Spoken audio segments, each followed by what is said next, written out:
Sir आज हम विश्वगुरु बनने तो अवश्य चले हैं, लेकिन यह बात जाननी भी जरूरी है कि चीन और जापान की सबसे स्लोएस्ट रफ्तार पे चलने वाली ट्रेन भारत की सबसे फास्टेस्ट रफ्तार पे चलने वाली ट्रेन से कहीं ज्यादा तेज दौड़ती है सर। और अगर रेल धीमी होगी तो देश की इकोनॉमी, देश की अर्थव्यवस्था का चक्का धीमा चलेगा। और किराए की तो सर क्या ही बात करें, जिस वंदे भारत का प्रचार रेल मंत्री जी करते थकते नहीं है, आज उस वंदे भारत का किराया इतना है कि गरीब आदमी छोड़िए, आम आदमी भी उसे अफोर्ड नहीं कर पा रहा। सर वित्तीय वर्ष 2013-14 में एवरेज फेयर पर पैसेंजर पर किलोमीटर 32 पैसे हुआ करता था।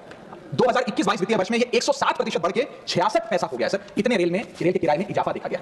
हवाई चप्पल वालों को हवाई यात्रा कराने का वादा सर था सर, लेकिन हवाई चप्पल पहनने वालों को इतना निचोड़ दिया कि शायद अब वो रेल यात्रा के भी लायक नहीं रहे। सर दूसरी समस्या है, बुरी हालात है थर्ड एसी और सेकंड एसी की। थर्ड एसी सेकंड एसी को सर एक समय पर जनरल बोगी, एक समय पर लग्जरी माना जाता था, लेकिन आज वो जनरल बोगी से भी बुरी स्थिति में है। अगर टिकट मिल भी जाए sir third AC second AC की, तो सीट मिलने की कोई गारंटी नहीं है, क्योंकि जैसे ही आप बैठेंगे थोड़ी देर में कोई शख्स आकर कहेगा भाई साहब थोड़ा एडजस्ट करिए, थोड़ा सा रखिए, हमें भी बैठने दीजिए। ये वास्तविकता है। और आप सोशल मीडिया और तमाम तरीके के पोर्टल्स पर आप देखेंगे तो क्या आरामदायक सरकार, क्या आरामदायक यात्रा, आरामदायक सफर भारत सरकार आम रेल यात्री को दे रही है, वो देखकर आप समझ जाएंगे। जैसे कहते हैं ना सर, हिंदी का सफर अंग्रेजी का सफर बन गया है भारतीय रेल के एक यात्री के लिए। कई रूट्स पर आलू की बोरियों की भांति लोगों को ठूसा जा रहा है, और अगर शौचालय में भी, ट्रेन के टॉयलेट में भी सीट मिल जाए तो आदमी अपने आप को सौभाग्यशाली समझता है। सर जहां भेड़ बकरियों की तरह भोले भाले लोगों को ट्रेन में ठूसा जा रहा है, पूरी टिकट लेकर सुभद्रा के नाम पे सिर्फ धक्का दिया जा रहा है, और सर हमारे देश के भोले भाले आम आदमी इसको अपनी किस्मत समझकर स्वीकार कर लेते हैं। सर मैं तीसरी बड़ी रेल समस्या जो कि है मिसमैनेजमेंट, अव्यवस्था, उस पर आपका ध्यान आकर्षित करना चाहूंगा। सर पहले तो रेल की टिकट मिलती नहीं, अगर मिल भी जाए, आपने अगर 2-2.5-3 महीने पहले टिकट बुक कराई हो, टिकट कंफर्म हो जाए तो सीट मिलने की कोई गारंटी नहीं। और सर आप अपना अनुभव देखिए, जब आप सबसे पहले प्लेटफॉर्म पर पहुंचते हैं अपनी ट्रेन में चढ़ने के लिए, तो आपको चारों तरफ सिर्फ गंदगी ही गंदगी नजर आती है। अगर बुजुर्गों के साथ या घर परिवार की महिलाओं के साथ आप ट्रैवल कर रहे हैं तो एक क्लीन वॉशरूम तक आपको मुहैया नहीं कराया जाता।